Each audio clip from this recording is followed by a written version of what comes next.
네, 오늘은 사순절 우리 첫 번째 주일 예배입니다. 오늘 여러분과 함께 나누고 싶은 말씀의 제목, 우리 생각해보고자 하는 것은 유혹을 거부하는 예수님의 제자, 예수님의 제자라면 유혹을 거부할 수 있어야 한다라는 그러한 주제로 여러분들과 함께 말씀 가운데 은혜를 나누고자 합니다. 우리 옆에 분에게 한번 이렇게 격려해 주시면 좋겠습니다. 유혹을 거부하는 예수님의 제자 되십시오. 예, 유혹 이거 쉽지 않아요. 시험이라고도 이야기하는데 유혹이 정말 쉽지 않습니다. 우리에게 유혹이 다가올 때 이것을 이긴다, 이걸 거부한다 쉽지 않거든요. 그런데 불가능한 것도 아니에요.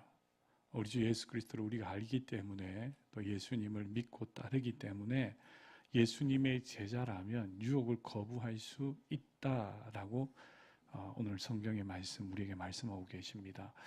유혹이라고 할 때에 몇 개의 단어가 있습니다. 그런데 한 개의 단어, 오늘 읽은 말씀 가운데 등장하는 시험, 유혹 이런 단어인데 이 단어가 중의적인 표현이에요. 그러니까 한 개의 단어인데 이게 사용되어질 때에 의미가 두 가지로 이렇게 나누어지는 그러한 단어가 유혹, 시험이라는 단어입니다. 어떤 의미가 있냐면 이런 겁니다. 페라이조라는 단어인데 검사하다, 시도하다, 증명하다 라는 것이 기본적인 뜻이에요. 근데 이 단어가 여러분 좋은 의미로, 긍정적인 의미로 사용되어지면 이렇게 이야기할 수 있어요. 하나님께서 허용하시는 시련이나 연단이다라는 겁니다. 내 삶 가운데 어떠한 어려움이 다가왔어요. 시험이 다가왔습니다. 유혹이 다가왔어요. 그런데 이 유혹하다는 단어를 긍정적으로 보면 이런 겁니다. 그 유혹 가운데 하나님께서 내게 허락하신 그 시련이나 연단으로 인하여 내가 더 정금같이 나아가게 될 때에 이것을 우리가 사용할 때 유혹이라는 단어, 시련이라는 단어를 씁니다. 그리고 또 반면에 우리 가운데 이 죄에 빠뜨려져서 이 사탄의 유혹을 이기지 못하였을 때는 그 죄 가운데 완전히 유혹받았다. 똑같은 단어인데 그 시험과 유혹을 이겨내지 못하였을 때도 이 단어를 쓰는 거예요. 그러니까 결국은 이 유혹하다라는 단어는 상황에 대한 반응의 결과이다라는 겁니다. 그러니까 똑같은 상황이 다가와요. 그런데 이것을 이겨내면 우리 가운데 좀 더 아름답고 정금같이 나아갈 수 있는 모습으로 훈련되어지고 연단되어지는 것이고, 이것을 우리가 이겨내지 못하고 거부하지 못하면 어떻게 되어지냐 하면 죄 가운데 거하여 시험 당하여 우리의 삶이 안타까운 모습으로 이 땅 가운데 살아가는 일들로 나타나게 된다라는 겁니다. 그러니까 유혹이다, 시험에 우리가 당한다라고 하였을 때에는 이 중의적인 의미를 꼭 생각하고 있어야 된다. 이것을 견디고 이겨내면 우리의 삶 가운데 연단이 되지만 이것을 가지고 원망하고 부정하고 그리고 인정하지 못하고 그 유혹 가운데 빠져버리면 넘어지는 것이 됩니다. 똑같은 단어인데 의미가 달라진다라는 것을 우리가 생각해 보면 좋겠습니다. 그런데 왜 그러면 이 유혹이 우리에게 다가올까? 특별히 우리를 시험에 빠뜨리려는 이 유혹이 과연 어떤 모습으로 우리에게 나타날까라고 할 때에 이 유혹하는 목적이 있습니다. 오늘 읽은 말씀 가운데 우리가 많이 읽었던 본문이지만 이길 수 있는 방법을 여기서 찾아야 되는 겁니다.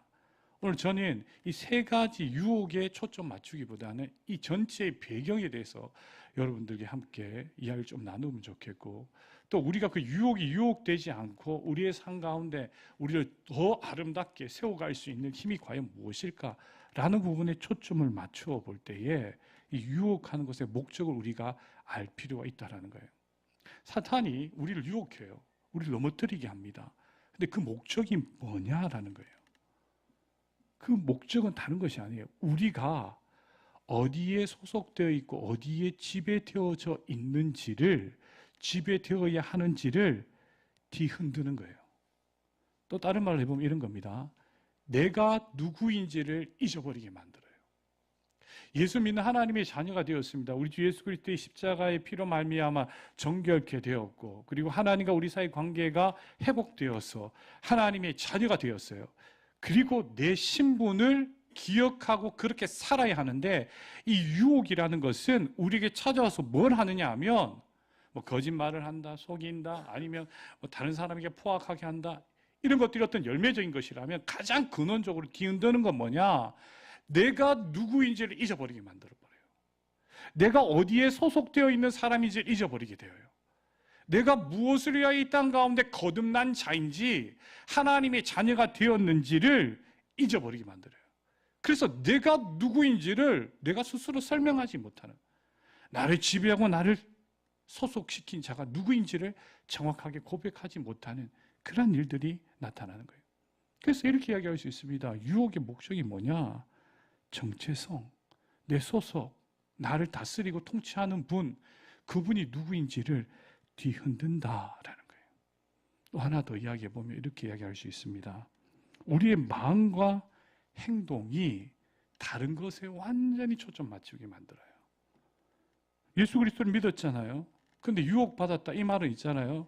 내 행동과 내 생각이 자꾸만 예수님의 생각과 예수님의 말씀을 따라 사는 삶이 아니라 다른 것을 자꾸만 쫓게 만들어요. 나를 다스리는 내 마음과 행동을 자꾸만 다른 것으로 이끌어가는 거예요. 하나님 기뻐하시는 마음이 아닌 다른 생각으로 이끌어가는 거예요. 그래서 이렇게 이야기할 수 있습니다. 내 지금 마음속에 유혹이란 것이 딱 찾아 들어올 때 이런 마음이 생겨요. 지금 누가 내 마음과 행동을 다스리고 있지? 라는 생각이 들어요. 내 마음이 이게 내 것이 아니네. 근데 하나님이 아니네. 유혹이란 것이 찾아오면 그렇다라는 거예요. 내 행동이 왜 이렇게 되지? 라고 생각이 드는 거예요. 그 유혹의 목적이 여러분 앞에 보이는 것처럼 이런 겁니다. 정체성을 뒤흔드는 거예요. 또 하나, 내 생각과 행동을 다스리는 존재가 누구인지를 결정하지 못하게 만들어버려요. 이걸 정확히 알고 있어야 되는 겁니다. 유혹 그러면 세부적인 여러 가지 것을 생각하는데 그 뿌리를 뒤흔드는 거예요. 내 삶의 정체성, 내가 누구인지, 그리고 또한 누가 내 마음과 행동을 다스리고 책임지고 계신지를 자꾸 있게 만들어버려요. 유혹이란 것이 그런 겁니다. 그런데 우리가 이때에 선포해야 합니다. 우리 마지막 줄 같이 한번 읽어보도록 합니다. 다 같이 함께 읽겠습니다. 우리는, 다시 한번 시작. 우리는 그리스도인이며 예수님의 제자입니다. 이렇게 선포해야 돼요. 이걸 잊으시면 안 돼요. 시험을 이기는 방법이 뭐냐? 유혹 가운데 단련되어지는 방법이 뭐냐? 이렇게 고백하는 거예요. 사탄과 맞서 이길 수 있는 방법이 뭐냐?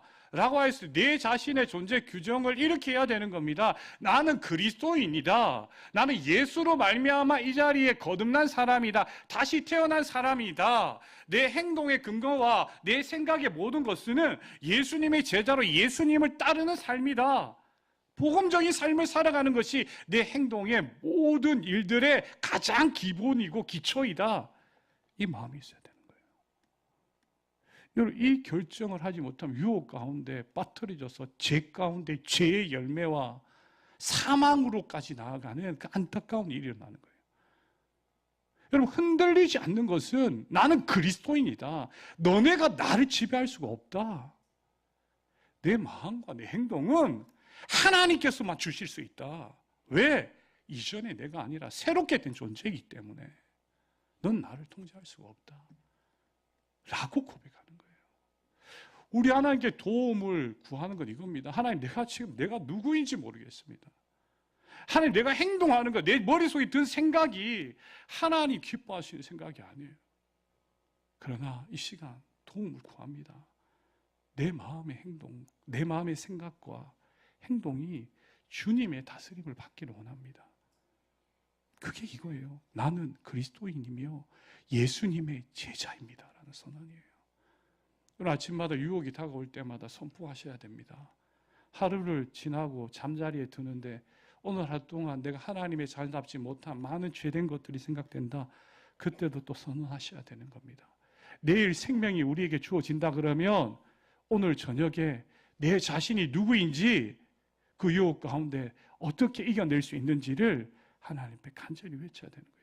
이게 내 마음속에 확신이 들지 않는다라면 주님께 간절히 아뢰 수 있는 주님의 사람들이 되어야 합니다. 사랑하는 여러분, 여러분들은 그리스도인이시며 우리는 예수님의 제자인 줄 믿습니다. 오늘 읽은 말씀 들어가기 전에요, 이런 이야기를 좀 해보고 싶어요. 마태복음 지금 몇 장입니까? 우리가 읽는 게 4장이죠. 그럼 1장, 2장, 3장까지 쭉 해서 설명해 놓고 있는 내용이 있습니다. 뭘 강조하고 있느냐? 마태복음 1, 2, 3장, 특히 3장에는 예수님이 누구인지를 이야기하고 있어요. 짧게 한번 설명해 보겠습니다. PPT를 한번 보여주십시오. 마태복음 1장 1절과 18절 말씀해 보면 예수님 그리스도라는 거예요. 메시아다, 구원자다라는 거예요. 다윗과 아브라함의 자손이다라고 이야기를 해요. 예수님 누구시냐? 우리의 구원자다. 1장 21절 말씀, 임마누엘, 우리와 함께 하신다. 예수님 우리와 함께 하시는 분이십니다 라고 하는 거예요. 예수님 누구시냐? 이 땅을 통치하시는 분이십니다. 다스리시는 분이십니다. 하나님의 나라, 하나님의 뜻으로 이 땅을 다스리시는 하나님의 아들이십니다 라는 거예요. 특별히 마태복음 3장 16절 말씀에는 이렇게 이야기하고 있습니다. 다 같이 읽어봅시다. 읽겠습니다. 이는 내 사랑하는 아들이요 내 기뻐하는 자. 누가 말씀하시냐면 하나님께서 말씀하시는 거예요. 지금 여기서 제가 강조하는 표현이 이겁니다. 예수님은 사랑하는 내 아들이다, 내 기뻐하는 자다라고 하나님께서 선언해 주시는 거예요. 예수님은 누구시냐? 그리스도로부터 시작하여 나의 아들이라고 계속해서 말씀해 주고 사람들에게 이야기해 주시는 거예요. 자, 오늘 시험이라는 거 이전에 하나님께서 마태복음 1장부터 3장까지 계속 말하는 것은 예수 너는 이런 존재야. 예수님이 이런 존재입니다 라는 것을 사람들이 계속 알려주는 거예요. 심지어는 구약의 말씀을 가지고 예수님이 이런 존재입니다 라는 것을 계속 이야기해요. 정체성을 이야기하는 거예요. 예수님이 어떤 분이십니다 라는 것을 이야기해요.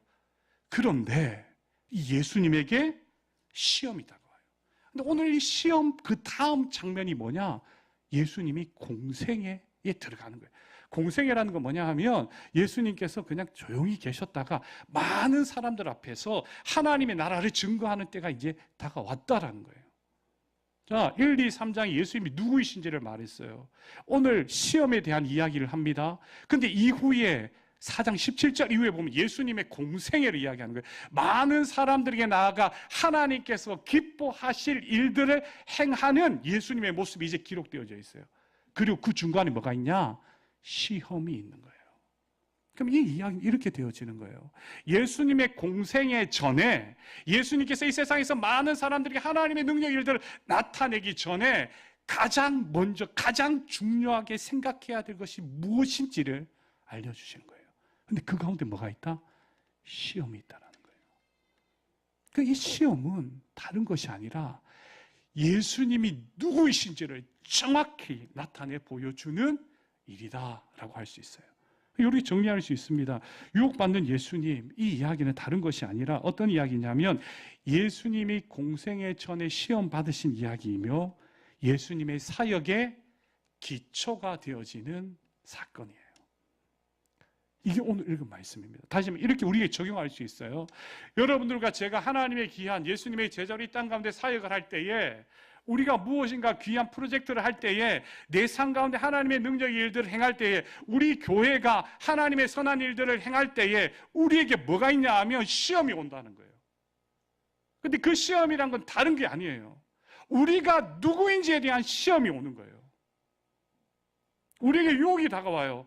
우리가 무슨 생각과 우리가 무슨 행동을 하는지에 대하여 우리를 이끌어갈 존재가 누구인지에 대한 선택을 해야 하는 시험이 우리에게 다가오는 거예요. 하나님의 능력 일을 할 때에 반드시 시험이 다가옵니다. 그 시험은 다른 시험이 아니라 우리가 누구이며 우리를 다스리시는 분이 누구이신지에 대한 정확한 고백을 하기 위한 시험이에요. 근데 이것을 예수님이 그 유혹 가운데 이기셨다. 이것을 통하여 사역의 기초를 만드셨다. 그러니 예수님의 제자들은 내가 누구인지를 정확하게 알고 이 땅 가운데 하나님의 나라의 사역자들이 되어야 한다라고 그 맥락이 이어지는 거예요. 오늘 그 말씀 가운데 보면 이 유혹이라는 것이 끝나느냐 끝나지 않아요. 이 시험을 이기셨잖아요. 그러면서 계속 시험이 다가와요. 근데 예수님은 계속 이기셔요. 여러분 얼마나 많은 유혹이 있는지 한번 보시면 성경에 보면 그 존재들을 마태복음 계속 기록하고 있습니다. 한번 띄워줘 보실래요? 유혹하는 세력이 어떤 세력이냐?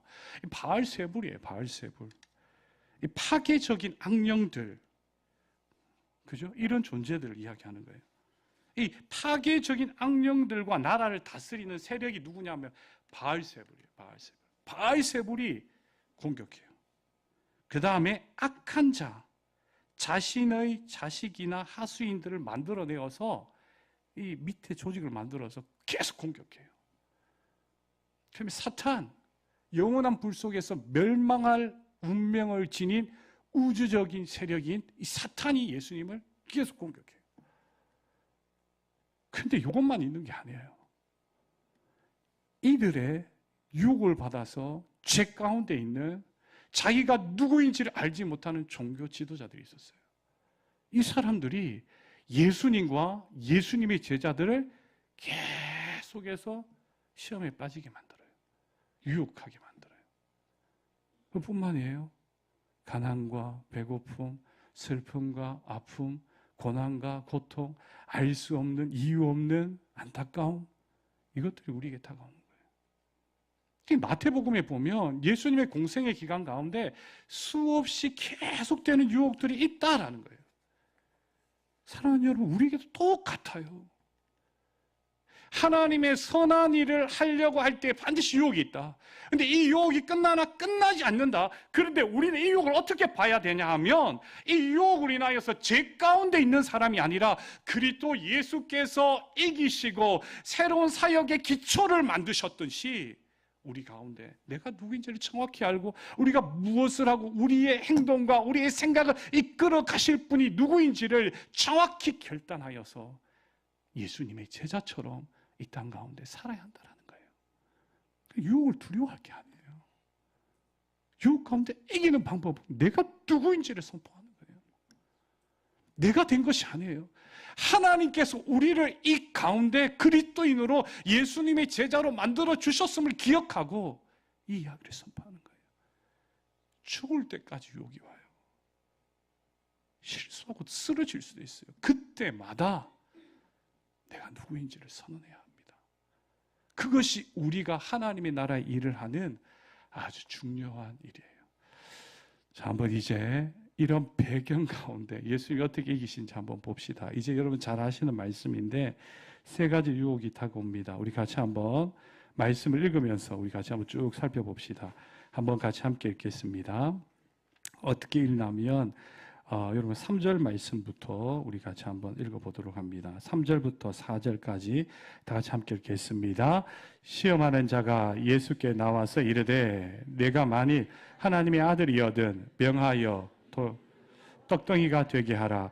예수께서 대답하여 이르시되 기록되었으되 사람의 하나님의 입으로부터 나오는 모든 말씀으로 살 것이니라 하였느니라 하시니. 자, 보십시오. 이렇게 이야기해요. 사탄이 뭐라고 이야기해요? 유혹을 합니다. 지금 예수님께서 40일을 밤낮으로 금식하였던 때예요. 그리고 와서 줄이 있는 상태에서 뭐라고 이야기하느냐? 만일 하나님의 아들이여든 이 돌들을 바뀌어서 떡덩이가 되게 해라 라고 이야기를 해요. 유혹하는 거예요. 그럼 뭐냐? 이 이야기는 뭐냐? 떡이 네 생명이 지금 주관자 아니냐? 그럼 너 그거 바꿔서 만들어라. 그리고 먹어라. 이런 이야기예요. 여러분, 예수님께서 오병이어 기적을 일으켰어요. 떡 7덩이로 4,000명을 먹이셨어요. 못 하시는 거예요? 아니에요, 여러분. 지금 누가 이야기하고 있어요? 3절이 나오잖아요. 누가 이야기하고 있어요? 시험하는 자가 이야기하는 거예요. 하나님의 구원의 역사와 아무 관계 없어요. 예수님 지금 배고파 줄이셔요. 그러니까 자기를 위하여 떡을 취하라는 거예요. 시험하는 자가 말하는 거예요. 그 유혹의 이야기가 들리는 거예요. 그때 예수님께서 거기에 넘어가지 않아요. 예수님 이야기하십니다. 뭐라고 해요? 하나님의 입으로부터 나오는 모든 무엇으로 살 것이라? 말씀으로 살. 내 자신의 정체성은 먹는 것이 중요한 것이 아니다라는 거예요. 하나님의 말씀이에요. 하나님이 나를 어떻게 바라보시느냐예요. 하나님이 내게 무엇을 원하시고 행하기를 원하시냐예요. 이것이 내 삶의 정체성이에요. 떡이 아니라는 거예요. 사탄이 유혹하는 존재가 이야기하는 그 떡이 나를 지배하고 나의 존재를 규정할 수가 없다라는 거예요. 먹고 안 먹고가 내 삶을 규정하는 것이 아니다라는 거예요. 좋은 음식을 먹었냐, 나쁜 음식을 먹었느냐, 많이 먹었냐, 적게 먹었느냐, 더 가졌냐, 덜 가졌냐, 이게 나를 규정할 수 없는 거예요. 여러분, 이 말씀으로 이겼다, 이 이야기도 좋은데요, 우리가 오늘 보아야 할 것은 뭐냐? 예수님이 사탄이 유혹하는 것에 자기의 정체성을 팔아버리지 않는다는 거예요. 그리고 그들이 이야기하고 요구하는 행동들을 하지 않는다라는 거예요. 예수님은 충분히 하셨다라는 거예요.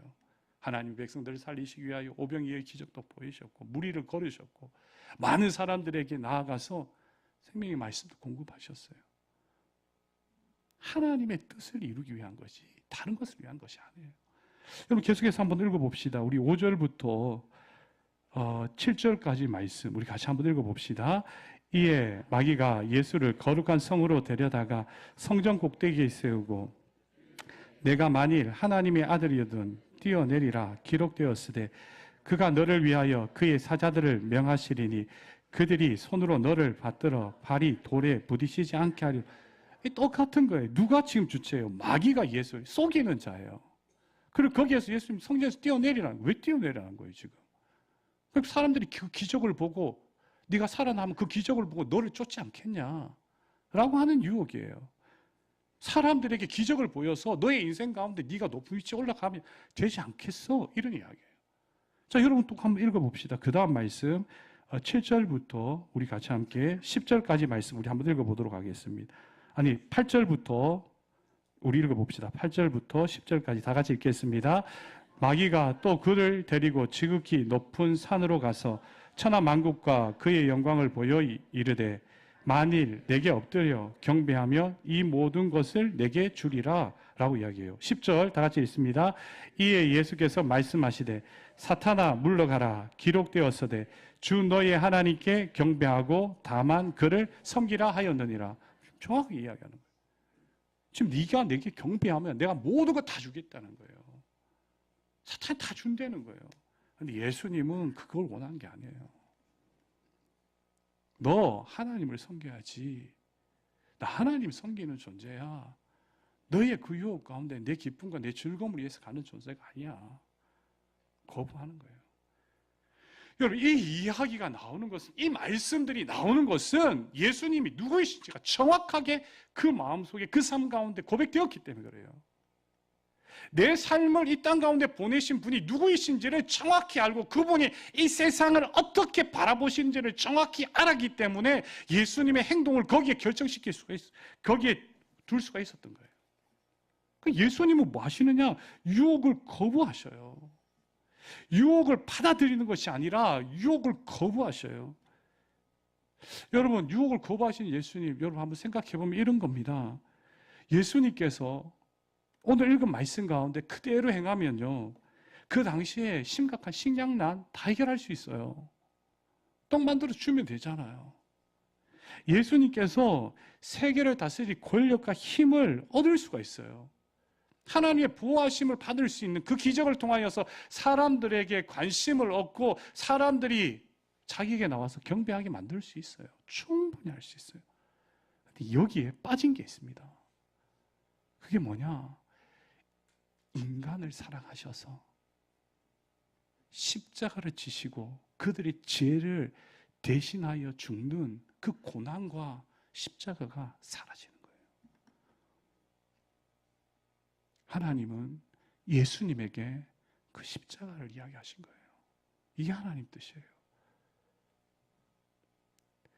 인간의 그 안타까운 모습을 보면서 하나님께서 얼마나 사랑하신지를 나타내 보이고 싶었던 거예요. 유혹을 거부하신 예수님, PPT 한번 띄워보세요. 예수님은 자신의 정체성을 지키셨어요. 하나님의 아들의 본질이 무엇인지를 알았어요. 사탄이 하는 거 예수님 다 하셨다니까요. 근데 그 가운데 놓치지 않는 건 뭐냐? 내가 하나님의 아들로서 지금 이때에 했다라는 거예요. 여러분 너무 신기하지 않아요? 예수님 아무나 다 살릴 수 있는데 왜 사람 3명만 살렸어요, 성경에? 예수님 다 먹일 수 있는데 왜 전부 다 먹이지 않으셨어요? 하나님이 누구이신지를 알리시기 위한 것에 자기의 힘과 에너지를 최대한으로 낮춘 거예요. 하나님 기뻐하신 일을 위하여 십자가로 나아가신 거예요. 그리고 그 가운데 부활의 영광을 경험하게 되었다라는 거예요. 고난과 죽음을 받아들이셨어요. 누가? 예수님이. 내가 이런 존재인지를 알기 때문에, 하나님 기뻐하시는 일이 무엇인지를 알았기 때문에 다가오는 유혹과 싸웠어요. 투쟁하였어요. 그리고 그 가운데 승리하였다라는 이야기입니다. 저는 오늘 여러분들과 함께 이런 결단을 하였으면 좋겠어요. 우리 다 경주하는 사람들이에요. 이 이야기는 나눴으니까. 경주한다라는 건요, 다른 거 보는 건 아닙니다. 예수님 바라보는 거예요. 목표지는 저기에 있는 거예요. 예수님께 있는 거예요. 너무 다 아시는 이야기예요. 유혹 가운데 여러분 뭐부터 생각나십니까? 내가 10시간 성경 읽어야지, 이거부터 생각하셔요? 교회에 자꾸 결석해서 그랬나? 이게 맞을 수도 있고 틀릴 수도 있는 거예요.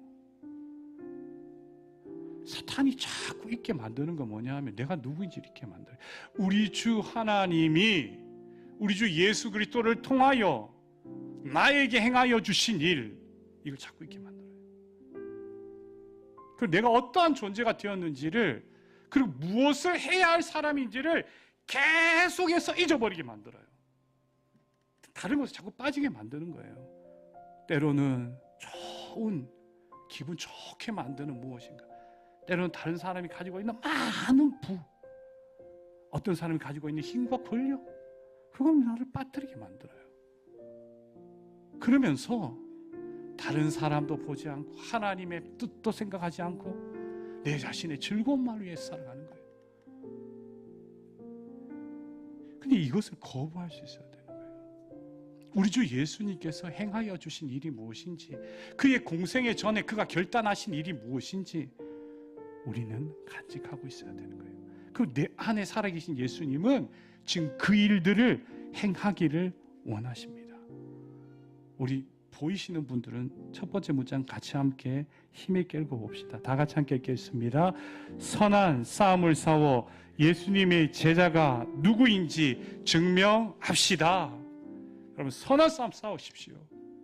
그리고 예수님의 제자가 어떤 존재인지를 드러내십시오. 그때 여러분 어떻게 되는지 아십니까? 정금같이 빛나요. 하나님의 임재와 하나님의 일하심이 우리 삶 가운데 나타나는 거예요. 두 번째 읽어봅시다. 다 같이 읽겠습니다. 유혹하고 시험하는 자들이 떠나는 것을 경험합시다. 할렐루야.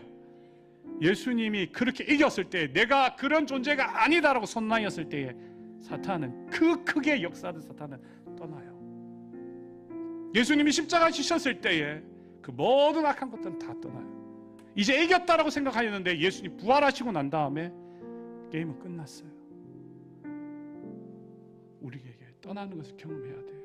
우리 주 예수 그리스도께 우리를 꼭 붙들고 계십니다. 저와 여러분들을 놓치지 않습니다. 마지막 하나, 우리 다 같이 함께 읽겠습니다. 하나님의 임재와 돌보심을 경험하는 사람이 됩시다. 하나님이 임재하셔요. 그 유혹을 거부할 때 여러분들을 도우셔요. 그리고 함께 하십니다. 그리고 그것이 우리의 인생 가운데 얼마나 큰 기쁨과 힘인지를 말씀하십니다. 이번 한 주, 아니 앞으로 우리의 인생 가운데 유혹이 다가오더라도 그것을 통하여 정금같이 단련되어져 우리 하나님의 임재와 하나님의 능력을 증거하는, 유혹을 거부하고 하나님의 살아계심을 경험하는 예수님의 제자들 되십시오. 기도하겠습니다. 우리 다 같이 함께 오늘 주신 말씀 가지고 함께 기도하도록 합니다. 기도하겠습니다.